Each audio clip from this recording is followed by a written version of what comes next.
Okay, let's try this again. Oh my gosh. This puppy. All right, we're gonna try this one more time. A smear campaign is based on lies being spread about someone in an effort to control the narrative and shape how other people view them. My current spouse did, in fact, steal my ID and has since admitted so, back in November, but after this letter was sent. The ID theft was reported to the appropriate department and has been documented. I did post anonymously with non-gendered language to find out how I could replace it in the event he wanted to be petty and not do so. The folks there were very helpful, and his name, rank, or position was never mentioned. So this is a gross exaggeration and clear example of him doing exactly what it is that he is accusing me of. Now, I want to put a pin here because I think this is a moment where I've spent many a night crying. I've spent many a night processing, recalling, scanning, going through different situations and trying to figure out like where the misunderstanding was lying. And when I found out about this letter, it was after the Holy Spirit revealed it to me. Now, you guys might be hearing in some of these things, oh, the Holy Spirit told me, the Holy Spirit told me. It's not the same thing as like God said or God giving you a direction. When the Holy Spirit is guiding you or revealing information, it is something that's so intimate and it comes from within. Ouch. And so, I'm sorry, this puppy is biting me up. Come on, stop. And so at this point, I was thinking that I was navigating like a marriage, a difficult marriage between two people who've maybe had a rough life or a checkered past or like didn't do everything perfect, and we're just navigating the kinks and ebbs and flows of a regular I don't know, difficult marriage, right? And so I want to put a pin here because how this happened and how this came about, this person from November to January never said anything to me about this letter, never confessed, never felt bad enough to say, hey, I did this thing, I'm really sorry. In fact, subsequently, there was a period through November after this situation with the ID happened where the silent treatment was pretty much in play for months, like 2 months. And so also in this time frame, I was behind my back taken off of the lease to our home. And the only reason that I found out about it is because in my despair, I was like, Lord, like, this is getting crazy. This is getting intense. Based upon the taking of my ID, the theft of my ID, I had then begun carrying all of my important credit cards, my license, everything in my bra. Now, when I was growing up, my grandmother did that all the time. She kept her keys, her money, her license and everything in her bra all the time, 24/7. And it was probably because of the marriage she had with my grandfather. I don't know the details, but some level of abuse that led her to feel like she always had to keep the things that were most precious to her on her person. So when I started doing that, it immediately sent off bells in my head like, this is abuse. Like, this is not just like, whoops, I stole something from you, or whoops, I'm destabilizing you, or whoops, I'm gonna move out in the middle of the day or pretend like I am and you're not gonna know where money is coming from. Like, this is like intentional abuse, and it's fairly consistent. And over the last few months that I've been researching and having people send me information, my therapist, other therapists, like, hey, actually, unfortunately, this is kind of textbook. And I'm like flabbergasted, because as I'm reading this information, looking at these different tactics, I'm coming to realize, like, we'd all like to think that we're like a unique situation, but we're actually not. There's so many people, it may not be the exact circumstances, but the tactics are the same. And that's just really disheartening.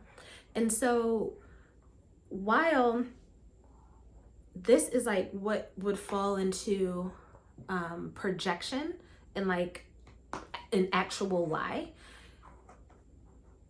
this is also in the midst of silent treatment for myself, for my son. This is also in the midst of, like I said, my name being taken off the lease. And I am like, Lord, what is happening? Da, da, da, da, da. Now I said, I think maybe in the previous video, I did get an opportunity to make more money during this time. And all of the money was supposed to be saved and paying off this debt.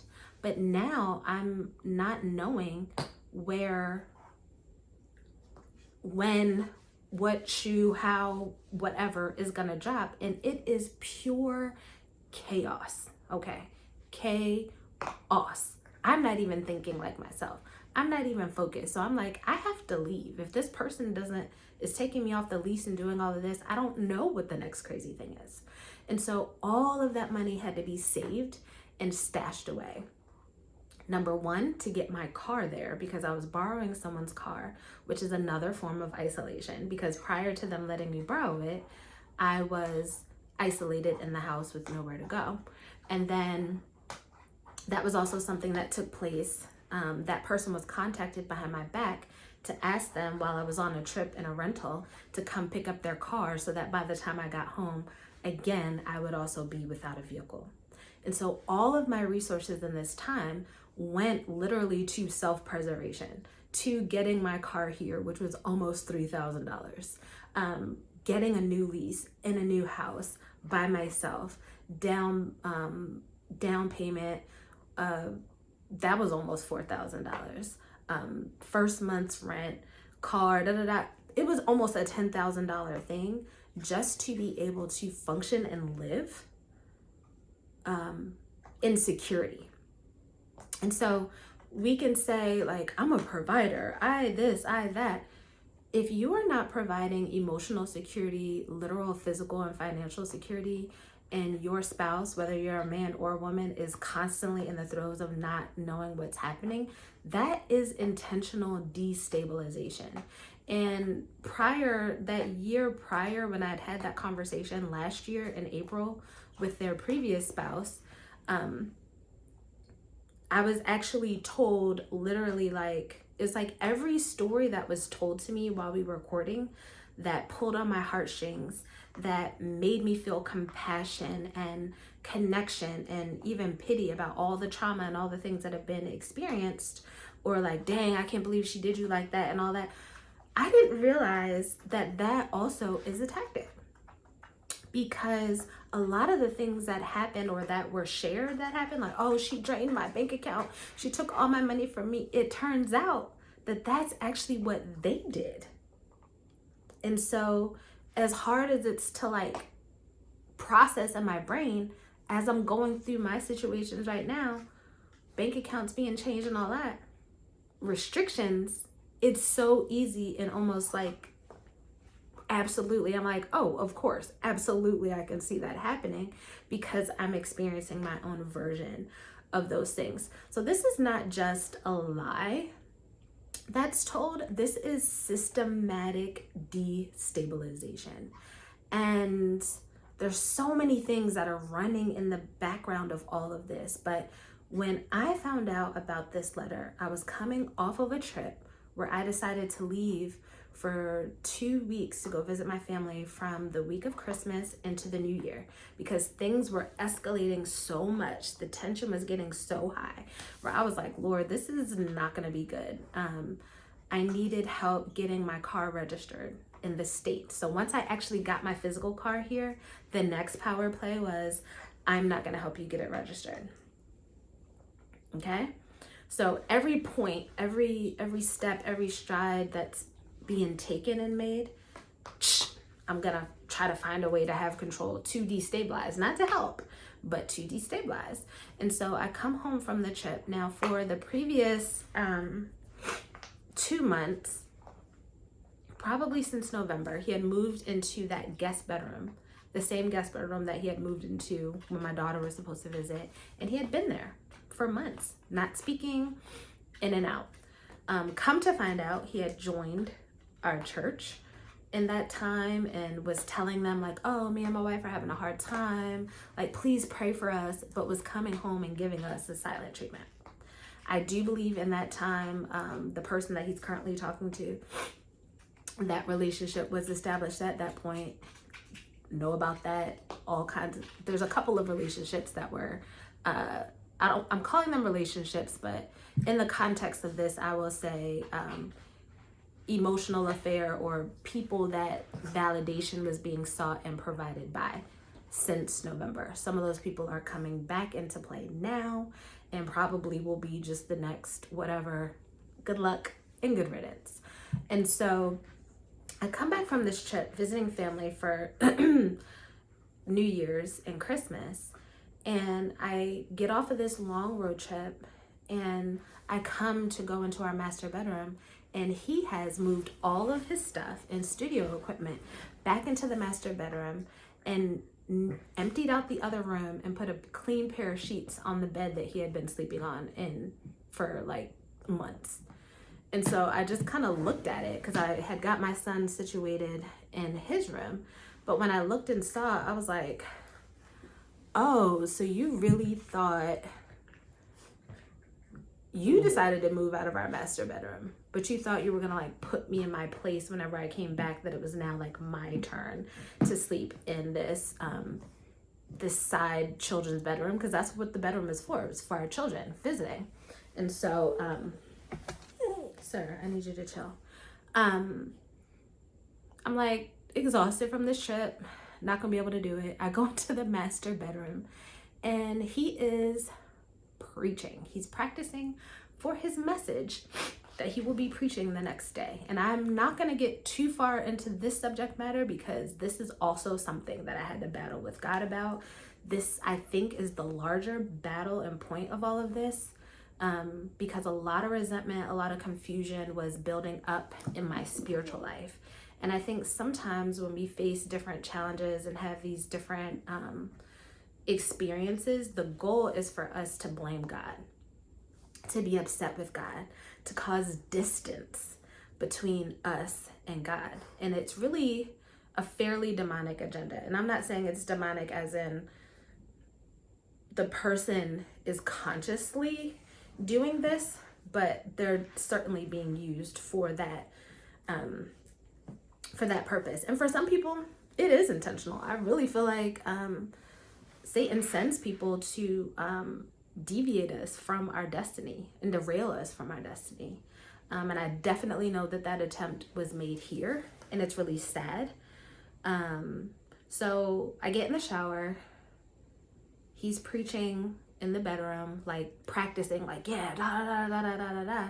And I just kind of open the door and walk in, and he just kind of freezes, like, and I just put my bag down, lock myself in the bathroom, take a shower, a hot shower, get myself together, get myself clean, and I crawl into my bed, like the bed that I've been resting in this entirety of time that we've lived there. Like, I never moved out of our room. I have no intentions of moving out of the room, but I'm also not going to be bullied out of my room, our room. If you want to move back in, so be it. But you're not going to like assign me like a child to the other room. I never sent him to the other room. That was a choice. And so when I get in the bed, he continues to preach. I just kind of pull the covers up, close my eyes, and try my best to start, falling asleep. And so eventually he stops practicing his message and kind of turns the lights out, gets in bed. I'm tossing and turning. I have not slept next to this man since the silent treatment, since the taking off the lease, since all of these things. And I'm just like, I'm too tired. Like, I don't have time for this. And so he lays down, and I'm tossing, I'm turning, tossing, turning. go to sleep. Wake up. I believe he came home at some point. Maybe we had a conversation. But we go to sleep. This is the second night. I'm tossing, I'm turning. He's like, what's wrong with you? Like, what's the problem? And I'm like, I don't know. I can't rest. Tossing, turning. I say maybe another 15 minutes and the same thing. Boom.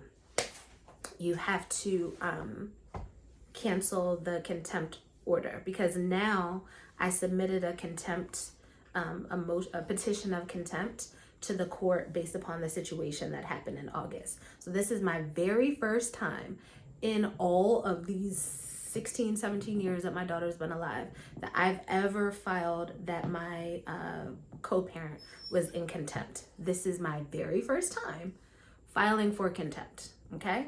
Outside of this, the only other filing of anything that I made was the initial filing of custody over a decade ago. So, Holy Spirit says, you have to cancel it. And I'm like, no, there's no way. Like, he's totally, hey, stop. He's totally wrong. Like, God, what are you talking about? Like, I'm never going to see my daughter again. Like, if I don't hold him in contempt, or if I don't go to court and have this thing, like, have him hold him in contempt, I'm never going to see my daughter. Like, he's not going to be accountable, da, da, da. So then I'm going back and forth with God. He's like, you're trying to hold men accountable that refuse to be held accountable. You are using physical means, physical resources, and systems to hold them accountable when only I ultimately can hold them accountable. So now I'm flustered. Why? Because he's right. I'm like, Lord, you're right. I do be trying to be like, justice. Like, it's not right. It should be right. It should be fair. It should be this. Like, if it wasn't like this, then we wouldn't have to be like this. Child. The Holy Spirit was like, girl, you're doing too much. Stop trying to hold people. Like, ultimately, the message and the lesson was that if someone is only being accountable from being under the thumb of somebody, it's actually not true accountability. It's pressure. And so he was telling me, you're trying to apply pressure to make people be accountable, but they have no intention of being accountable. So you need to let go and give space for actual accountability to take place. And so I pop up in the bed and I said, you know what? The Holy Spirit is telling me that I gotta cancel this contempt hearing, that I'm trying to hold people. And so I just say out loud everything. Well, like a little bit of a summary of what I felt like the Holy Spirit just downloaded to me. So my husband is laying next to me and he goes, And I get up, tears streaming down my face. I go sit in the living room and I just weep and weep and weep. I'm crying till like all the water that I've drank all week is out of my body. Like, my tear ducts have no more liquid for any of this. And at that point, my tear ducts run dry. I'm like, fine, I'll go back to sleep. So then the next day, wake up, whatever. I don't know, and I'm gonna be honest with you here. This is gonna be one of those situations where I know for a fact that the trauma of this moment deleted, like, I lost memory cells at this point. This is the Hiroshima moment, and it deleted things out of my brain, is how traumatic this shit was. And so he says he has to tell me something. And I can't remember, we were having a conversation prior to this, but I'm so sorry, I can't remember all of what we were having a conversation about. It wasn't an argument. It was a dialogue. It was calm. And in that moment, he told me that he needed to tell me something and that he meant to tell me. He wanted to tell me before, but he didn't. And then he says, I gave a letter to your ex to give to the court.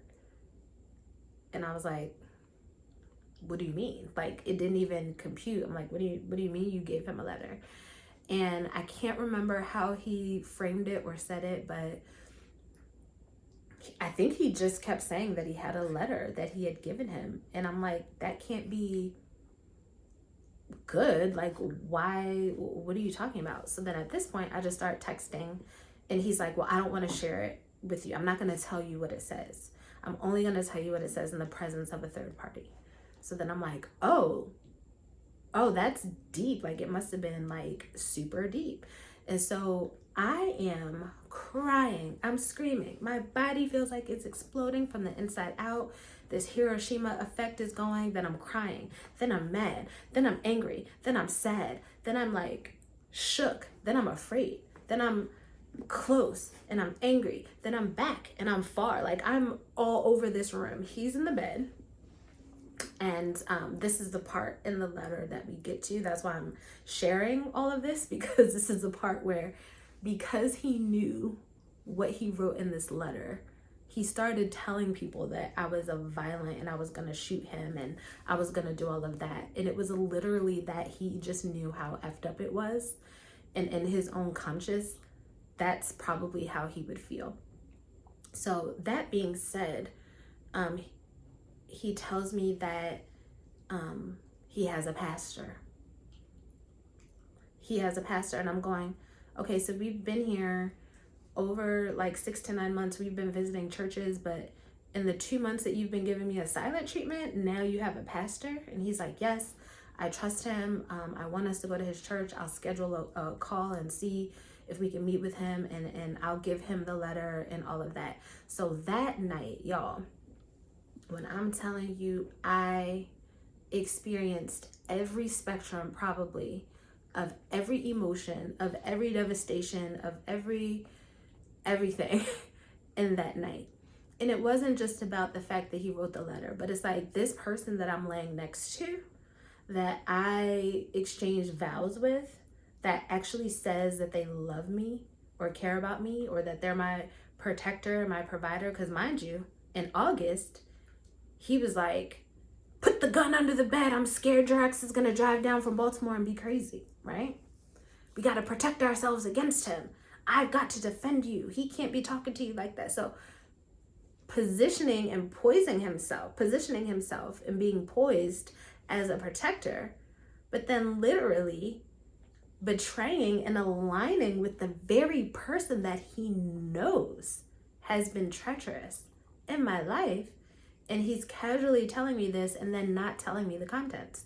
So I start texting my ex. I'm like, hey, I've been informed that you've been given some kind of letter. Can you share it with me? He's like, oh, my name is Bennett. I'm not in it. Basically, he's just like, I don't want to get into all of that or whatever. Because at this point, he thinks like, I got her. I'm going to go to court with this letter and it's going to just tell the truth of how evil she is. And I'm just like, not even knowing the contents of this letter. And I'm like, okay. So we're gonna get back into this, but I just wanted to say that's what's happening in the background from November to December. So starting from the 2 days after he stole my ID, that Monday, where he stayed out of work and was sick. This was the second week in November. That's when he wrote the letter. That's when he sent the letter. So these details he did tell me that night. While after he told me about the letter, he gave me some background details about when it was sent and all of that, but not the actual letter. And so as he's telling me, I'm thinking in my mind like, wait a second. So you sent that letter all the way back in November, but now you've been like treating me and my son horribly since. You've been taking me off the lease. You've been doing all this stuff behind my back.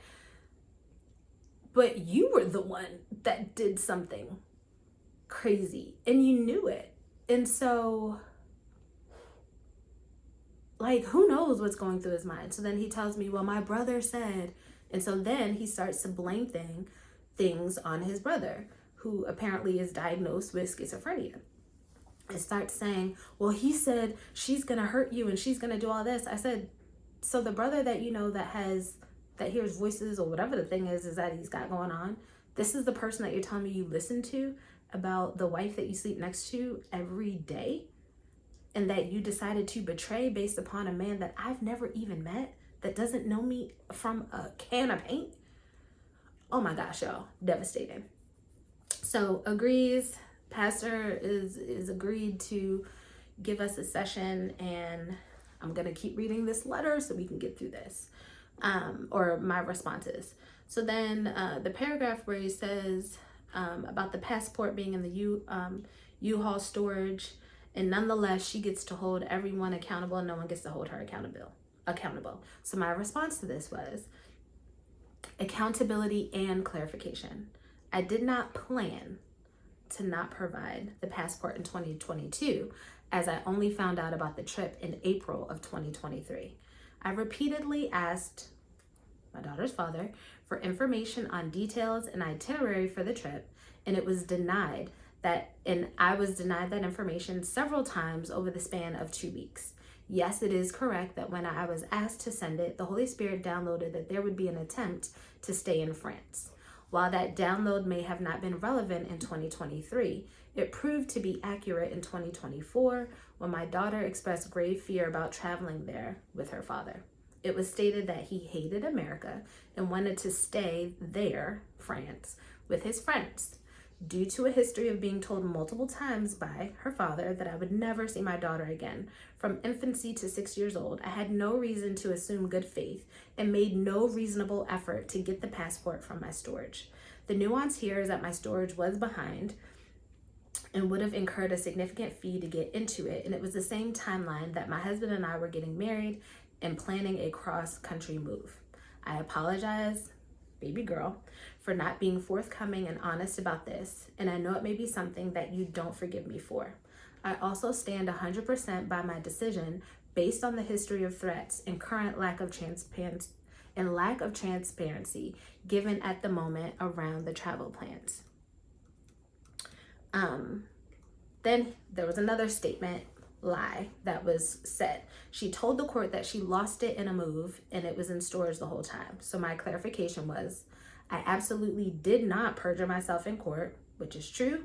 The entire trial is recorded and we didn't talk about where the passport was at all. This question was never asked. During our court date in 2024, the questioning started with my daughter's father's lawyer, such and such, questioning him on the stand, and then that led to me cross-examining him. In the middle of my cross-examination, questioning his counsel, his counsel saw a settlement. I was never questioned. Okay. So then the statement, she makes decent money being a doula, mentoring women, and yet she's not helped with any of the major bills. She is not caught up on child support, and that puts a strain on our marriage because we cannot go overseas as a family if that is not paid. I have even offered to help her pay it down, but I never know what's in her bank account because she lacks transparency. When she was working in Oregon, she quit her job because she couldn't handle it. Clarification, I make decent money on a contract. That decent amount is $1,500 a month. Anytime I attend an actual birth, I am putting out more than I bring in, or it's on a volunteer basis. Unfortunately, my husband is conflating, demonstrating, and sharing my passion and growing a business for actual profit. He has offered to help, but he actually hasn't helped. And that's all that I can really say about that. The other thing here too that kind of felt like a jab is that coming into this, he was a very determined to posture himself as a provider. I got it. You're an entrepreneur. Just do your thing. Just build. So even with all the stress, because there's a couple things. The stress of what was happening in Oregon wasn't just strictly about a job being stressful. At this time, I also shut down my nonprofit due to stress and overwhelm. When you are in a toxic and or abusive situation, you don't have bandwidth for much else. And at that point, it was almost like if I didn't dedicate my energy exclusively to supporting, I don't even want to say supporting him like in his goals. That didn't really come into play until the military conversation, but that was kind of in the same time frame that I shut everything down. And I was like, you know what, I'm gonna shut everything down, and then when he gets, in as an officer, we can kind of shift the focus. I'll have more time to focus on my business, and we'll have more time freedom, we'll have more security once we join the military. And I won't be as stressed to like get out here and do all of this. What I forgot about and did not take into consideration was at the beginning of our marriage, the reason that I got the job in the first place was because of the complaining and the instability that I felt around provision. And so in my head, all I could hear was like all the women that are like, don't you be dependent on no man 100%, because he will always be able to control your movements, your whereabouts. Please stop, please. And so I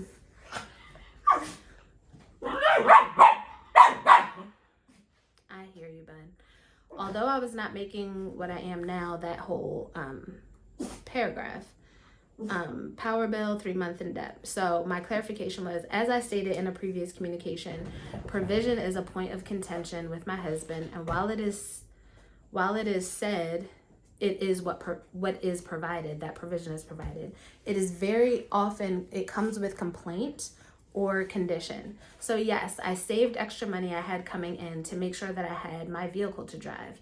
This is and was of great importance, since having access to his vehicle was dependent on his mood and availability. And then the next statement, stop. She even stated that she did not want to pay, I didn't know that she had that much money. So my clarification to that portion was, I have had to make, I'm sorry guys, stop. I have had to make where are we at? I have had to make the unfortunate decision between paying down child support extra, which is paying down the bulk lump sum that was from the 3 years of recovering from that other relationship, or making sure I have a cushion to be able to move should my marriage become unstable or unreliable. Had I not made that decision, I would be stuck, and that was not an option for me.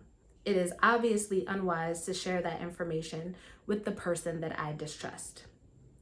Then this next paragraph goes on to talk about money and income from my business now and from the nonprofit. And so here is where libel comes into play. And this was actually fairly serious, because should my ex had used this in court, both of them would be in a lot of issue and trouble with a lawsuit, because it's libel. He's complaining that I didn't use grant money for our family and for a vacation, having no business savvy or understanding that you cannot mix the two. There's a difference from bringing in income with a business rather than having a grant come in with a nonprofit and use that money for personal gain. Like, I could literally go to jail. So I'm like, what are you talking about, sir? So it's also important to note that I have a for-profit business and I had a nonprofit. The nonprofit was shut down, but the nonprofit was the one that got grant money that was referenced in this particular paragraph. So my clarification says, apparently it needs to be stated to protect my business and any legal implications here.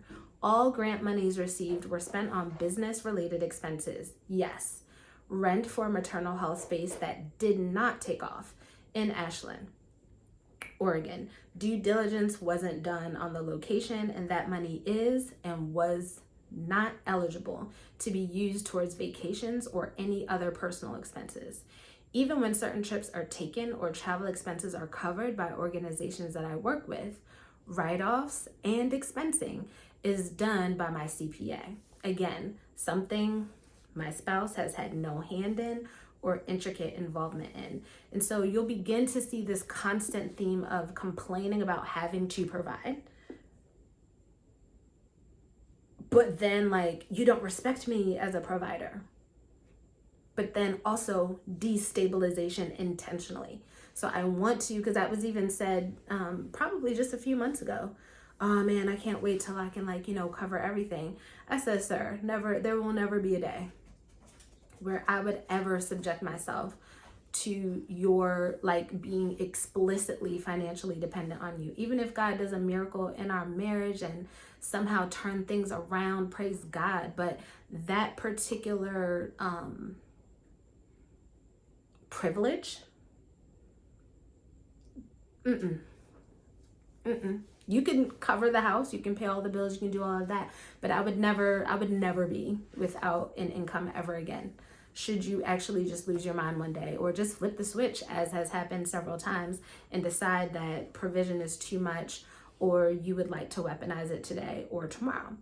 Then the paragraph of, as a father, I do not think that such and such deserves to go to jail. There's a little box on the petition of contempt that says, do you want, if contempt is found, do you want this to be enforced by jail? I checked yes. This person has been absolutely egregious, has not given a dag on about how devastating and how harmful to both myself and my daughter that all of this has caused. And so it was a checkbox just so that he understood that I was actually serious. Not that I actually wanted him to go to jail. It's just like, hey, you don't respect the regular bounds of just like, hey, I should do the right thing, or hey, this person is trying to be reasonable here. So my clarification was, I agree. Our daughter doesn't need to be forced or bullied to see me. Asking for the court order to be honored is not bullying. At this point, I have agreed to drop the contempt portion, but still have requested updates on my daughter be shared with me via email, which still haven't been honored. And to this moment today, what's today? Tuesday, July 21st, 22nd, it still hasn't been honored. Everything that he said he would do, sending me updates, including our most recent court order that said that we need to be in therapy together, that my daughter agreed to as well in court, it still hasn't been honored. The alienation is still taking place today. It says, especially right now as we're working amicably to resolve our very own issues, that paragraph. My clarification and response was, I am not sure how sending this letter was a representation of us working through things amicably. This letter was written with a direct, destructive aim to cause me harm, lie, break confidence and trust based on a perceived, albeit ill-perceived, wrong. Then the paragraph about move several times in the last few years with me, clarification. Not only is this untrue, because this is where he said, who is to say that she won't just shoot me after seeing this letter? So I need to be 100% clear. I am a responsible gun owner, and I have never let my gun off outside of a range. Never brandished it towards anyone in a gunfight. In fact, my daughter's father has pulled his gun on me on more than one occasion while I was pregnant, while she was a baby. But even that, using it in a threatening manner, has never been the case. The only time that I'm typically even dealing with my weapon is when, in this marriage, was when I was moving it because my husband was acting erratic and was having unaliving thoughts. And so I moved it out of the house. That happened in Oregon, and it happened here. And so then there's another time in August when all this stuff was happening, and he was saying he was afraid that he was going to come down here to our state and try to do something. It was moved from its secure place in a closet to my bedside. Once things started getting erratic, that was August. November, when things started getting erratic, once my car came and got delivered, my gun was transferred. My weapon was transferred to my car and locked away from my husband because of the erratic behavior. The confusion was like, you can't be anywhere near a weapon. And so because of that, that's the same thing that I did probably 2 years prior when we were in Oregon. So then subsequently he came back and shared with my daughter's father, well, actually, she took it out to make sure that I was safe because da-da-da-da-da, and she's done that before, da-da-da-da-da, in this other particular situation. So my clarification was, Not only is this untrue, but it is a deplorable accusation. I have removed my gun from our home because I find my husband to be emotionally and mentally unstable. This is not the first time that I have done so. I'm not delusional at all, and it had nothing to do with child support or going after jobs. My husband has since gained some semblance of a balanced perspective, having had a man gently explain to him that his behavior has been dishonest and reckless. We have been advised to separate from each other, and as one can see, these accusations and lies, especially regarding responsible gun ownership, is just the tip of the iceberg as to why that must be so. In August, I did witness an emotional breakdown, blah, blah, blah, blah, blah. That's what he was saying.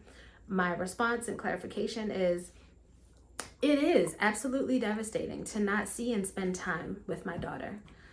She is my daughter, my heart, my little bean. I for sure was absolutely inconsolable when I found out that she would not be visiting, and that was something that my husband witnessed and of his own accord decided to send my daughter's father a message about. I did not ask him to, and I had no knowledge of him doing so until I heard them arguing on the phone.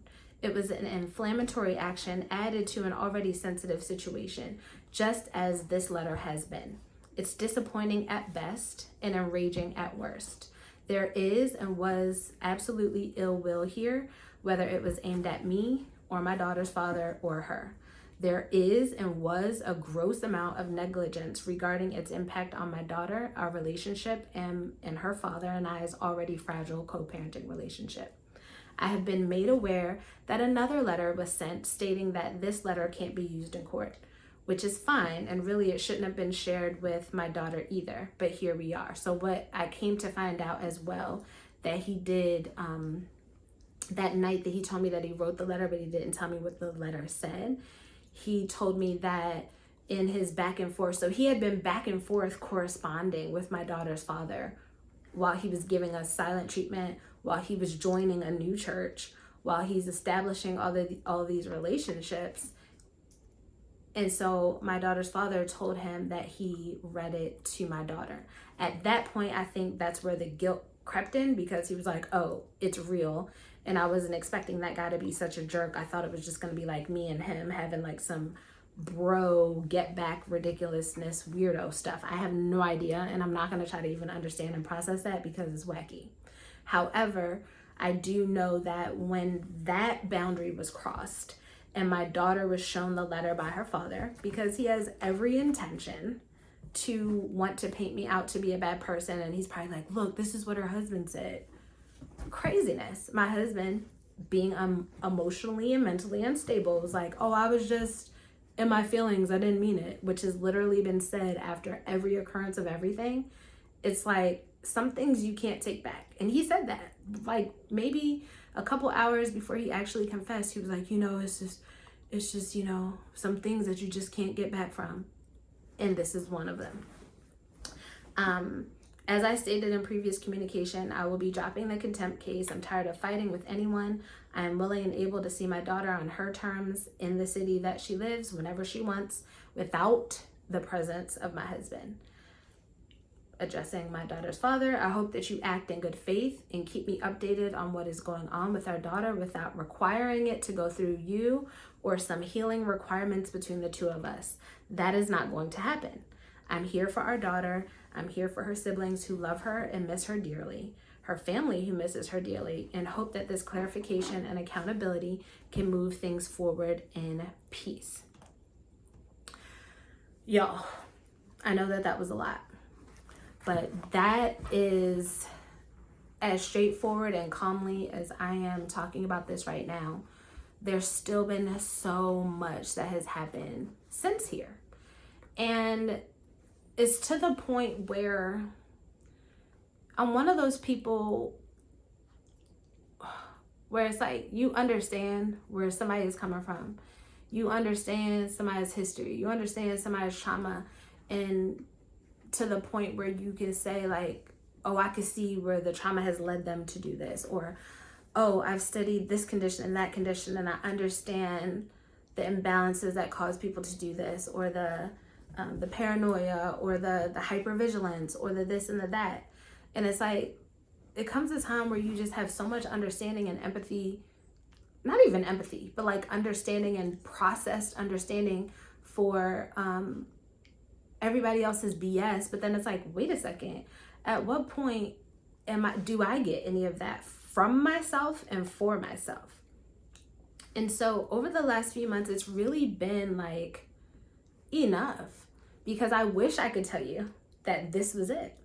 What wound up happening is we did go and have a conversation with a pastor, and that pastor was given this letter. Now, my ex did tell me that he was tempted to delete some stuff before he handed it over to the pastor. So I actually don't know if this is the actual full and complete letter, because he could have just been already deleted it and I would never know. So there could actually be much worse stuff out there that I don't know about, because that's also been a pattern where it's like, I'm gonna feign that I am repentant and I'm gonna share information with you, but that information is also a half truth. And this happened last year as well, where he was at a training and he was like, oh, I called my ex, but I'm sorry and I didn't mean it. It was like a 5-minute conversation.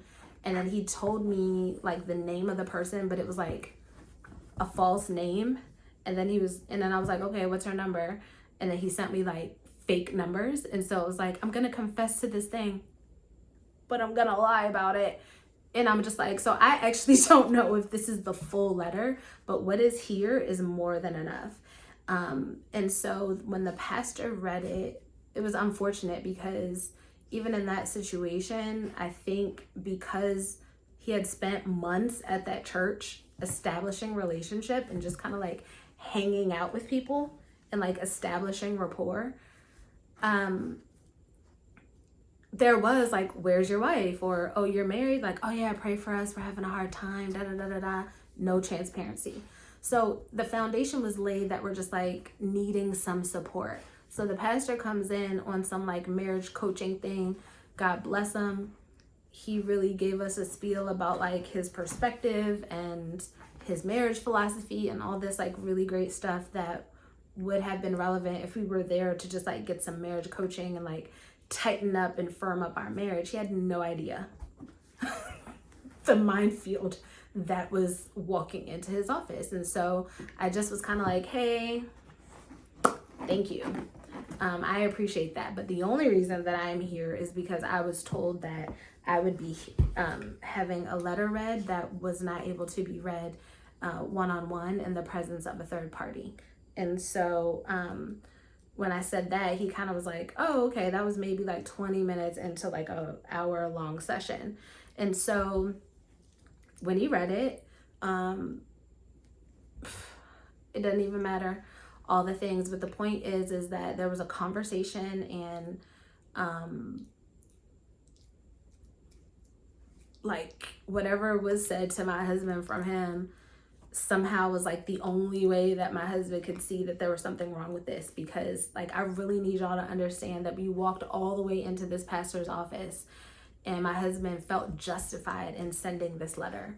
And it took a pastor who was previously in the military and a man to say, yo, this is really jacked up. Like, this is really extreme for him to be like, wait, what? You mean I'm not right?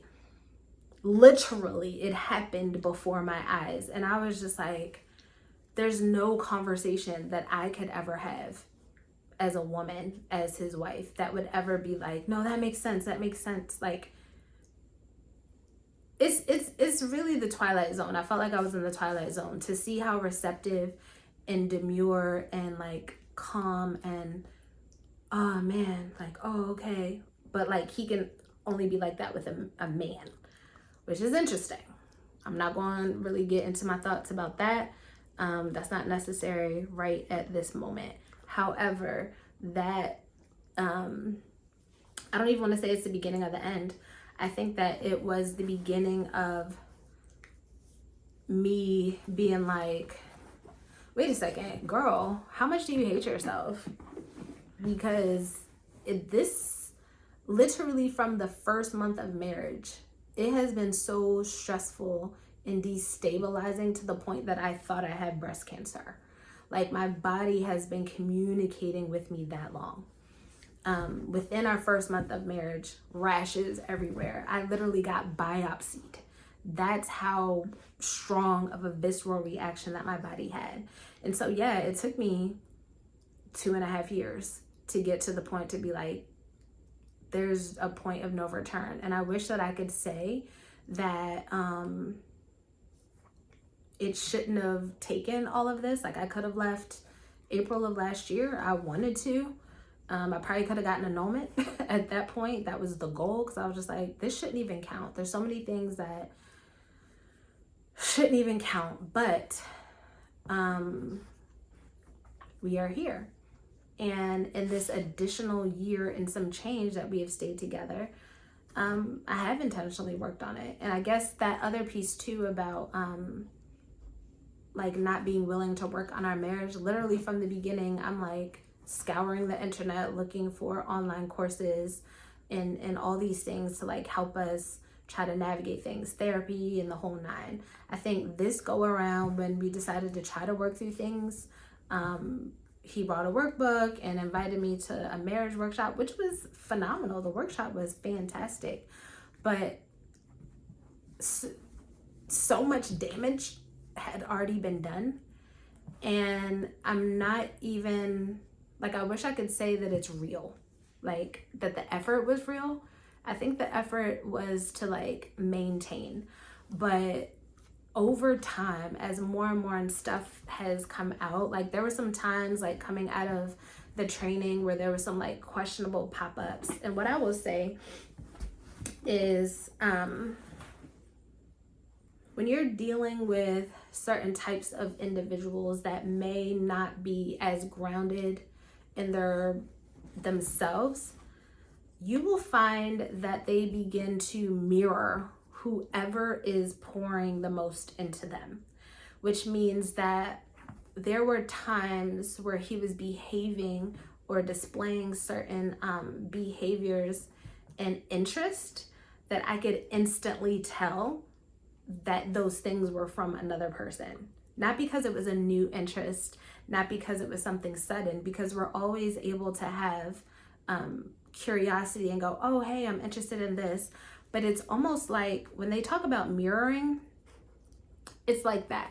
Like this person is mirroring the other person that they're talking to. And it's almost like they're not even there anymore. And so the verbiage, the words, in this case, I'll make a whole nother video about this because it's not really having anything to do with this letter. So I need to just stop yapping on this for a minute. But all that to say that there are things that I was like consistently, like my intuition was just like, what's going on there? Even with the church, it's like, I know the particular woman. I definitely was reading a book that he had, like a notebook. And I remember there was an entry like, you know, I met this beautiful Black woman and she can't believe that my wife said this and this and that. So this is happening during the silent treatment because I'm like, my husband is not talking to me for like, I don't know what point it was at that point, but I'm like, what is going on with him? Like, is he having a break in his mind? Like, I have no idea what's going on with him, but I'm home in this house with my child. And so when I read that, I was like, oh. And then I think he had put a recorder in that room, in the guest room, so that whenever I would go in there, he would like listen on the recorder, I guess he said. And he did say this and admitted to a ton of stuff, but the compulsion of lying is crazy. And that's the crazy thing too. He's like, we all lie. You lied about the passport. I'm like, I lied out of fear and to protect my daughter. When you are compulsively lying all the time, that is not the same thing. And what you'll find in some of these dynamics is like trying to diminish and equate things as if they have the same impact. And I'm like, it doesn't, this is so hard to say because it really is ridiculous. It doesn't take away the need for accountability. We stay there, right? There's accountability. None of us should be lying. Got it.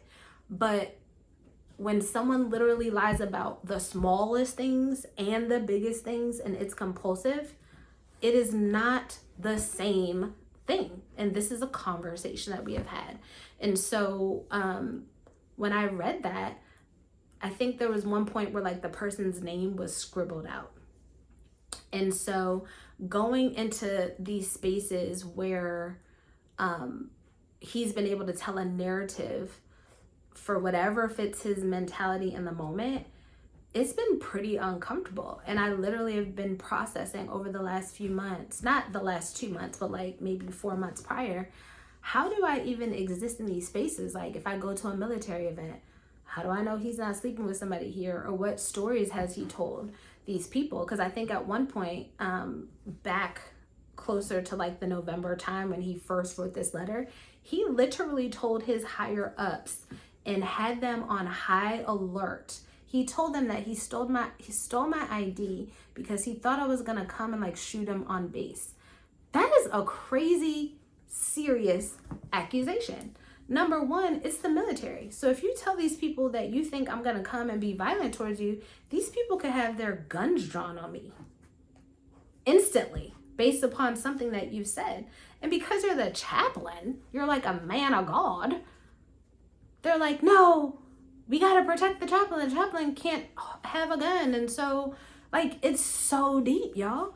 And so I'm like, how could you, like, not only is it not protecting me, it's actually putting me in danger. And so I've stayed away from the base unless I absolutely have to be there. Like, I will not go on there because I'm like, I don't know what you've told these people. Just because you didn't want to admit that you stole my ID. Not even, and we'll get into the surroundings of that, but I'm like, you've literally been throwing divorce in my face for a couple times a year. And on the day that he stole the ID, it was him saying, I want a divorce, me saying, okay. And then him being like, whatever you want, what do you want? And I'm just like, I don't even know what I want. And then I came back and I was like, I want to keep renting this house so that I don't have to uproot my son. And then he was like, well, you can't do that because I want my children to visit. I'm like, we haven't seen your children in like over a year. And even now, it's been like 2 years. And I told him, I'm like, when is the next time that your children are going to visit? My son goes to school here. He's comfortable here. Like, why can't you just rent another house then? And I'm familiar with like the cost of the bills and the things like that and whatever. Anyway, long story short, I wound up moving and it's fine. But my point is like, from that, it went to, I'm going to steal this ID out of your purse. I'm going to go into your purse and steal your ID. And then to justify it because he didn't want to deal with the fact that he did something that wasn't okay, instead of, yes, being accountable for that and admitting to it, it's I'm going to make up a whole host of lies. Because at that point, this letter had already been sent. And this is atrocious. And so knowing that it's atrocious and knowing, I mean, maybe if I was a little bit more hood or unstable, sure, somebody could get effed up off of this letter easily. But that's not me. I have no interest. I just want you out of my life. Like, period. Goodbye. But I don't need to like come on base and be like, everything is not like a movie. You know, it's not like not necessarily a movie, but you know what I mean? Where you just, a delusion, where you go in your mind and you think of everything as like even when I say like my life is fantastical and things like that, I don't even mean in a crazy way.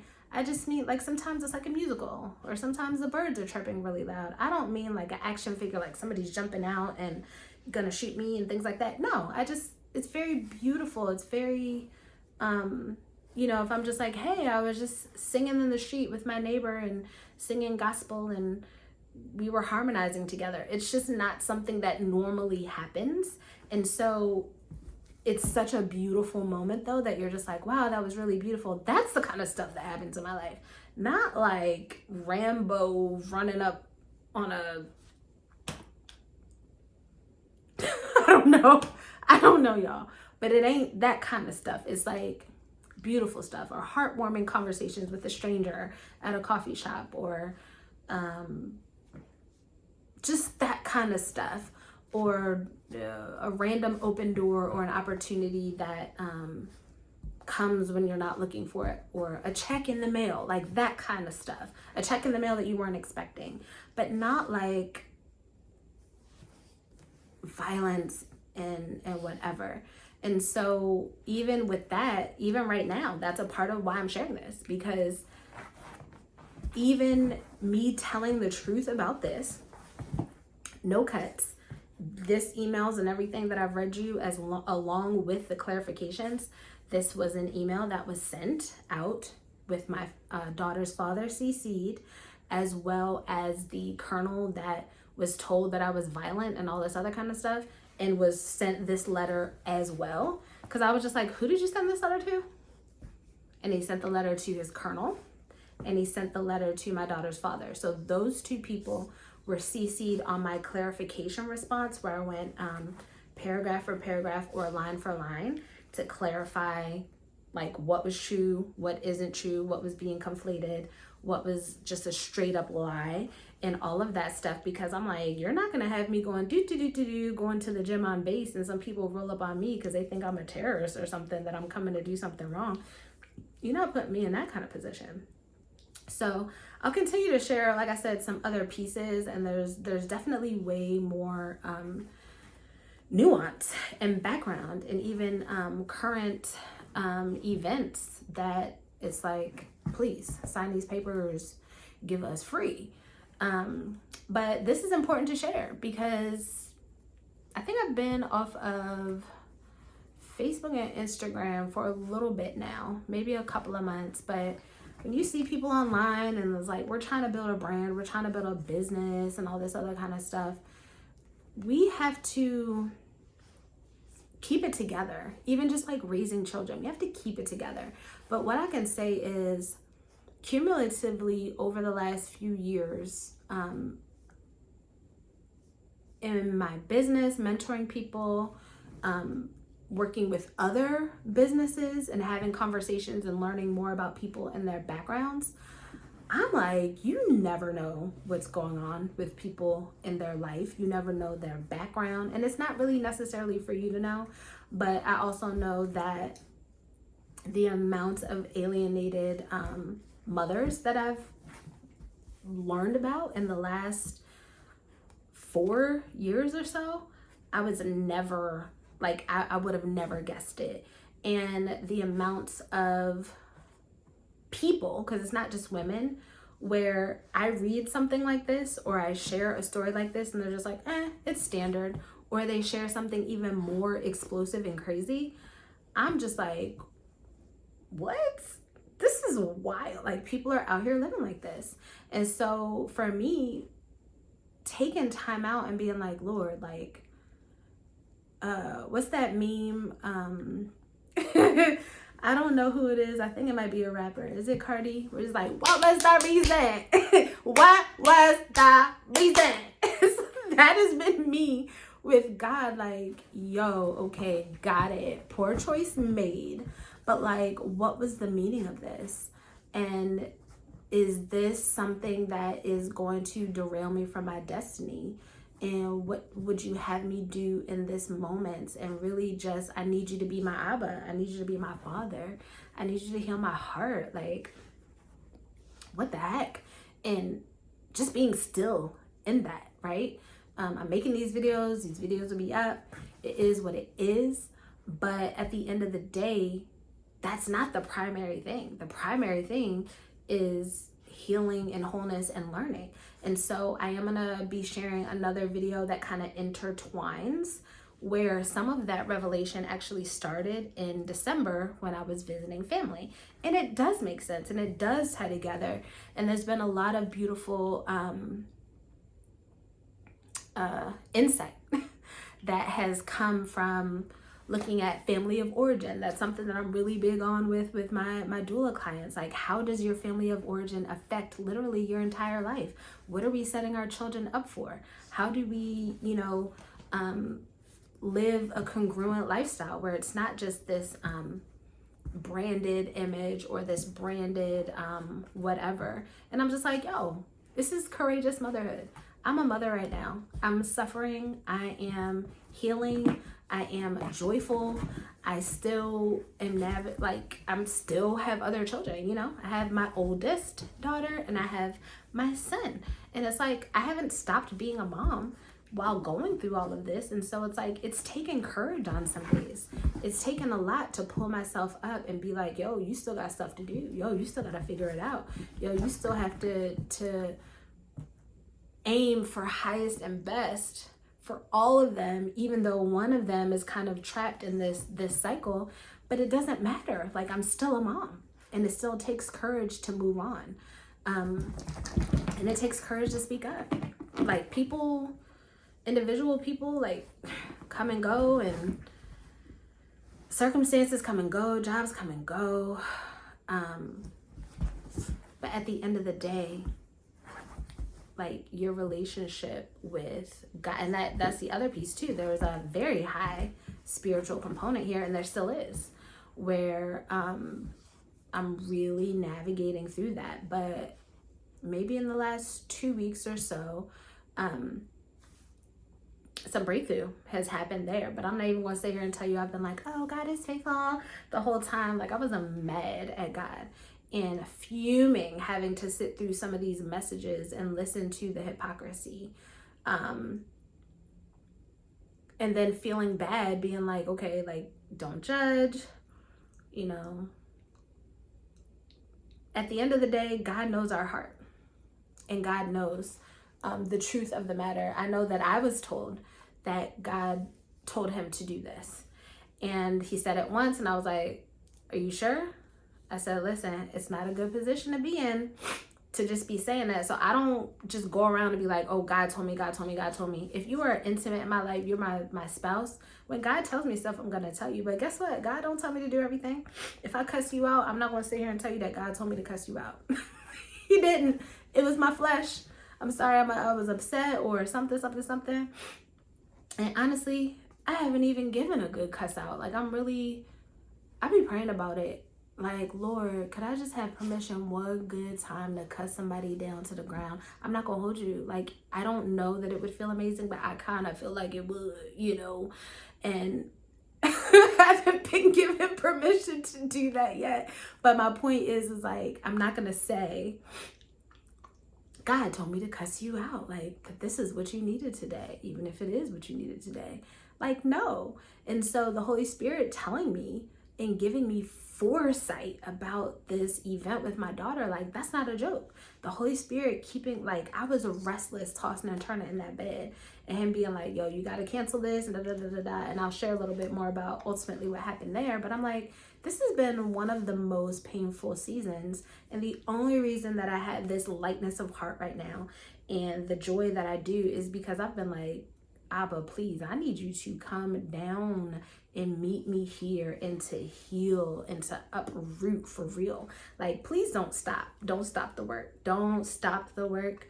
Please don't stop the work. Like, please don't stop the work. Like, it's not about being super, like, churchy and scriptural and things like that. It's been very healing to be around my family. It's been very healing to be in nature and to just be still and be quiet and let God, like, talk or not talk, heal, and not even have it be about, like, this whole thing, you know, but just being with me.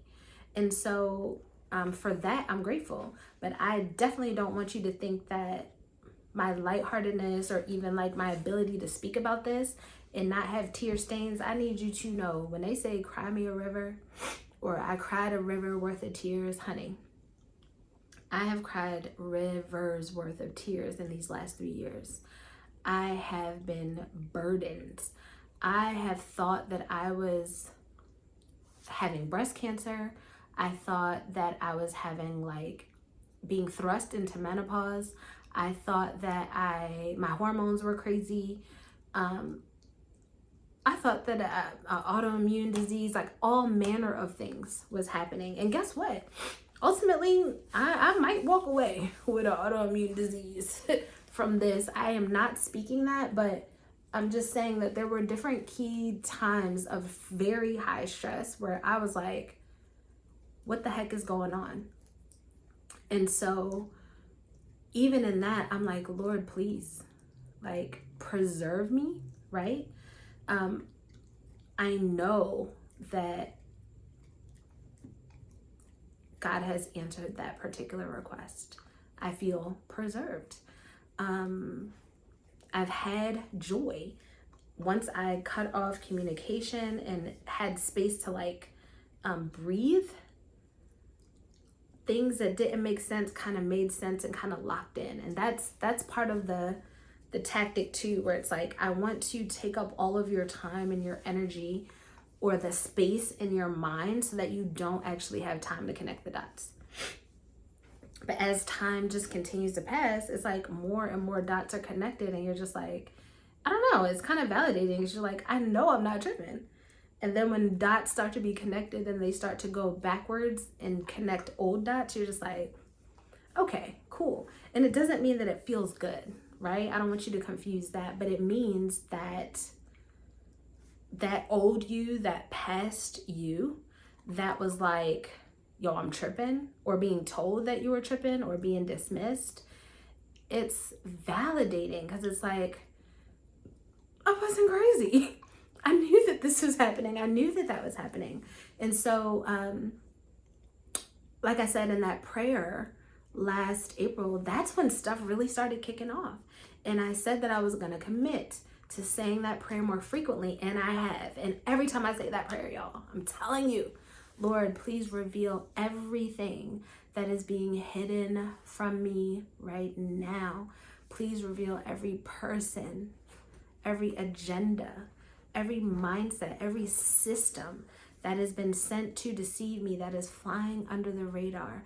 Please unearth every person that does not mean me well, that is here as an opposition in my life. Lord, reveal it all.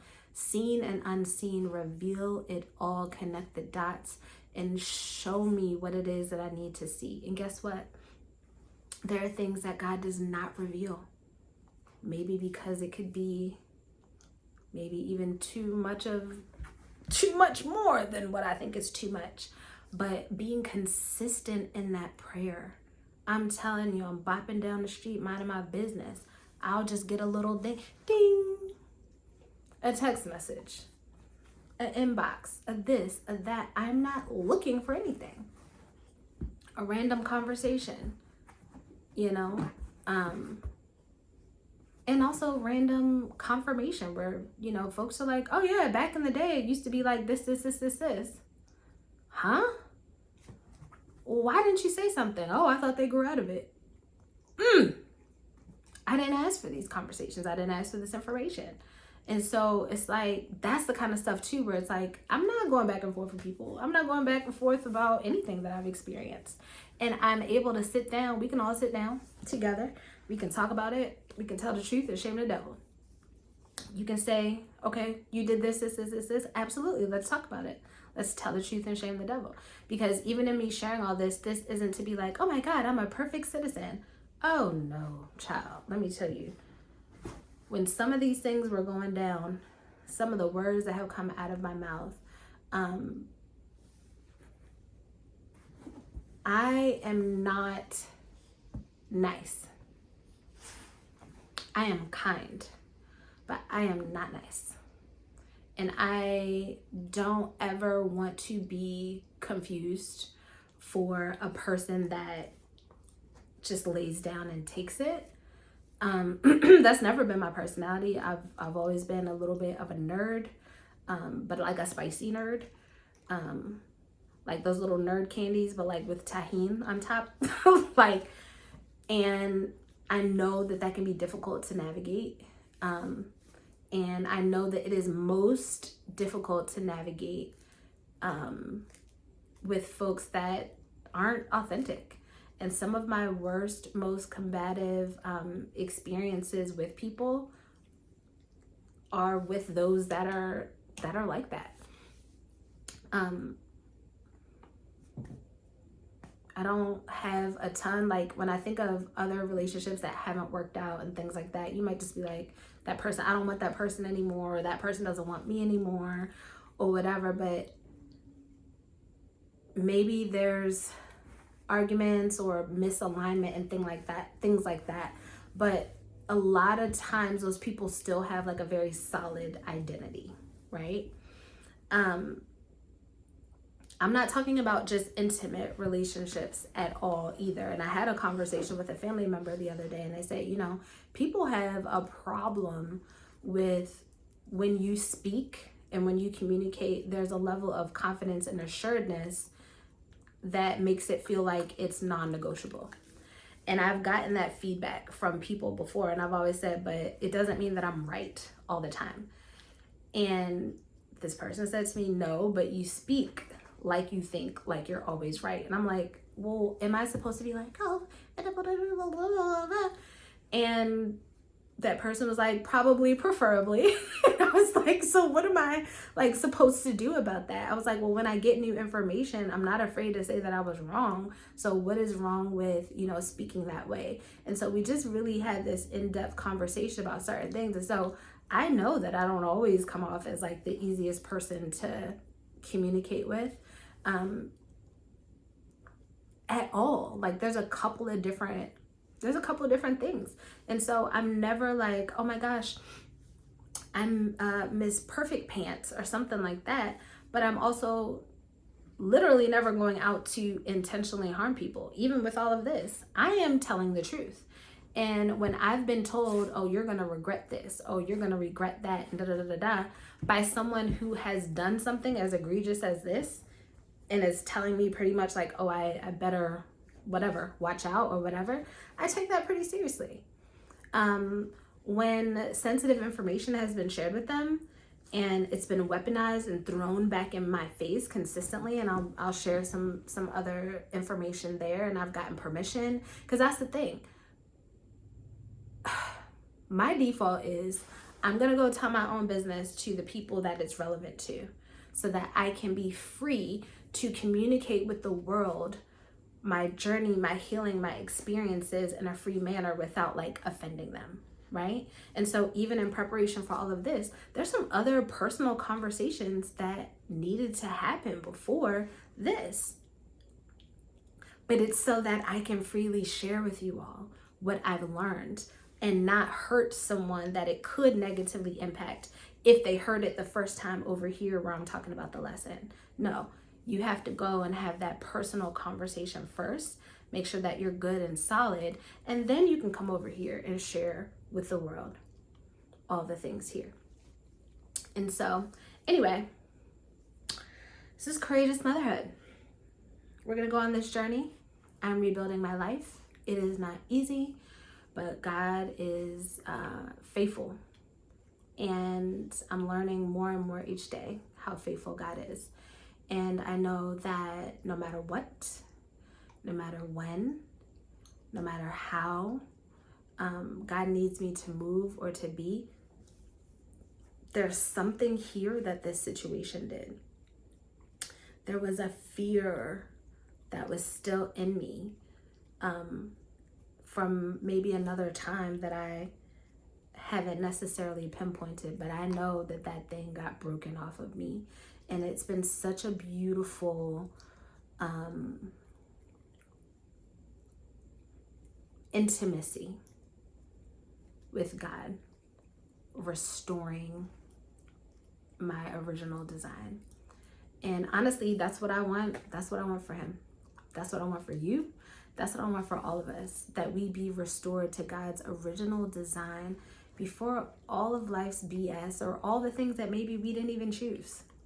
Right? There's some things that we didn't choose. We didn't choose our parents. We didn't choose our parents' choices that they were making while they were pregnant with us. We didn't choose our parents' relationships with each other and how that may have impacted us and all of that. And so that's really the prayer in this season, where it's like, I'm going to go back to that original design. When you decided to match my soul and my body and send me through to earth through my mother's womb, who did you intend for me to be, God? And let her be whole and complete right now. Who did you intend for my children to be? Let all this mess, all this crap not get rooted and seated into their soul. Allow them to manifest the destiny that you originally created them to be. I'm not lost on the fact that any of these people involved with ridiculousness, like, let us all get back to our original design as God intended, you know? That's the prayer, that's the hope. Now, guess what? There might be a ton of flack or, kickback from all of this. But one thing I know is I'm telling the truth. One thing I know, like, I'm reading this. This is an email that was sent. I'm not, this is exactly what it is. And everything else that I share and all of that, that will be from my perspective. But don't we get to have that, right? I'm not interested in being in space where people just get to hear different vulnerable parts of my life, but used as a dig, or somehow to validate that, like, someone should treat me some kind of way. No sir, no ma'am. I mean, they ultimately can do whatever they want to do. It doesn't matter to me at this juncture. However, it does matter to me that I get to share my life, my experiences, not just for whoever's in this, whatever. Because that's the thing too, over these, when I read this letter, like I said, one of the most impactful things out of this was to see that some of this information, like whether it's the information about the grant, having the grant, whether it's the information about business coaching and spending money and investing on myself there, these are all things where in the context of marriage, it's like, hey, babe, I'm thinking about doing this. Like, what do you think about it? And the person's like, yeah, I think that that's a great idea. Da da da da da da da da da. There was no kickback or anything, but to see it be stored in the back of their mind and somehow used in a way that to like make it be twisted or whatever, I'm like, ooh, that is wicked. Like, it's wicked. I don't even know, like, there's so much information and it's like, oh, she had a breakdown. Well, what the hell else am I supposed to have? Dealing with parental alienation.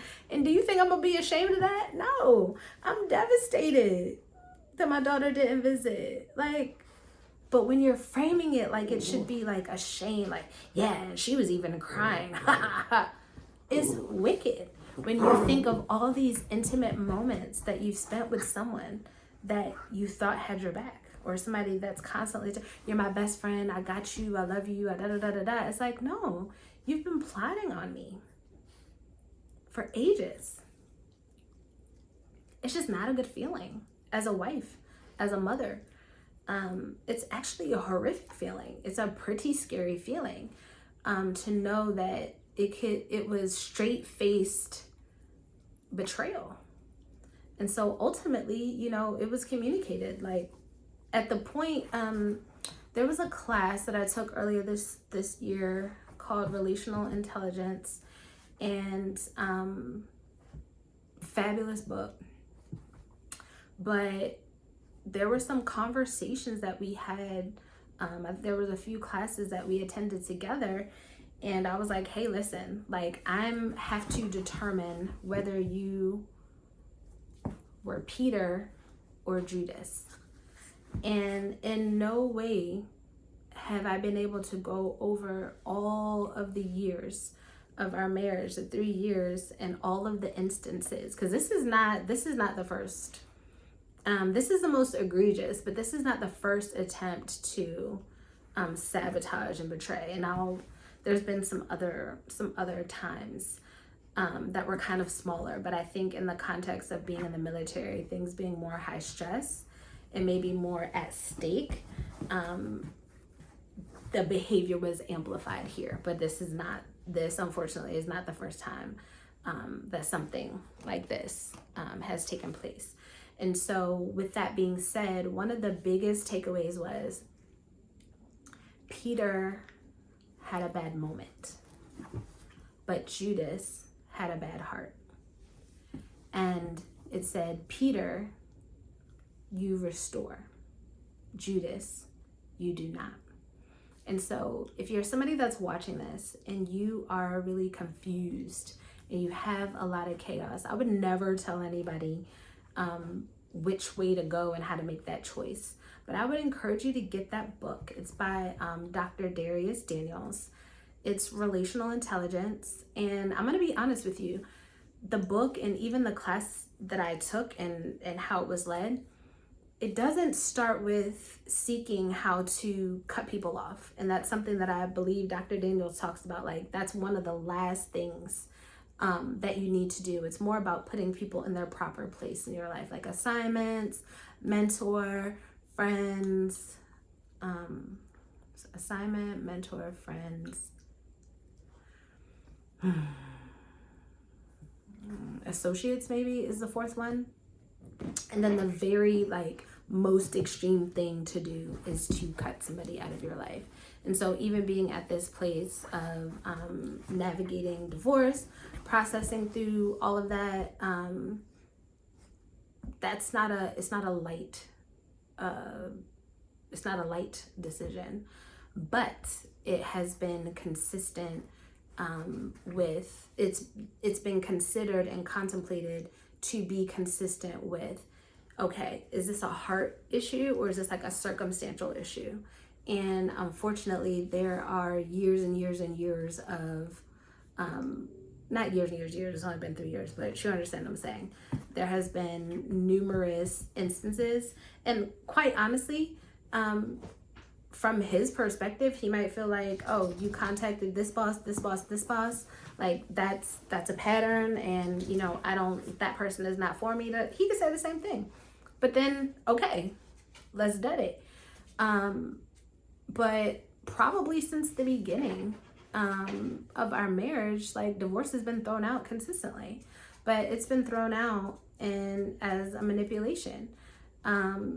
Sensitive information that I've shared has been thrown in my face several times in highly inappropriate ways.